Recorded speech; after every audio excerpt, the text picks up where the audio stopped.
முக்கியமான 5 செய்திகள் ஒரு நிமிடத்தில். இது உங்கள் 1 மினிட் தமிழ் நியூஸ். பிரான்சில் விமான போக்குவரத்தை ஒரே நாளில் பாதிக்கும் கட்டுப்பட்ட கிரீவ். 500க்கும் மேற்பட்ட விமானங்கள் ரத்து செய்யப்பட்டு 300,000 பயணிகள் பாதிக்கப்பட்டனர். உலகம் இன்று ரஷ்ய ஜனாதிபதி புடின், அமெரிக்க அதிபர் டிரம்புக்கு மணி நேர அழைப்பில், நாங்கள் உக்ரைனில் பின்வாங்க மாட்டோம் என்றார். சுகாதாரம்.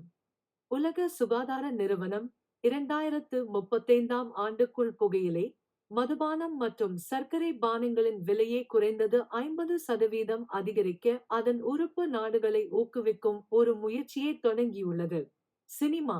இன்று ராமாயணா படம், நித்தீஷ் திவாரியின் அடுத்த திட்டம், முதலாவது பகுதி திரையுலகிற்கு தயாராக. ரன்பீர், யாஷ், சாய் பல்லவி நடிப்பில் பார்ட் 1 சூதாட்டத்தின் அங்கம் நிறைவு கிடைத்தது. சினிமா.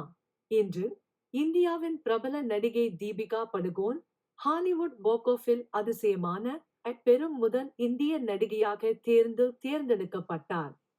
நாளை இன்னும் முக்கியமான செய்திகள் கொண்டு சந்திப்போம். 1 மினிட் தமிழ் நியூஸ் பின்தொடருங்கள். நன்றி.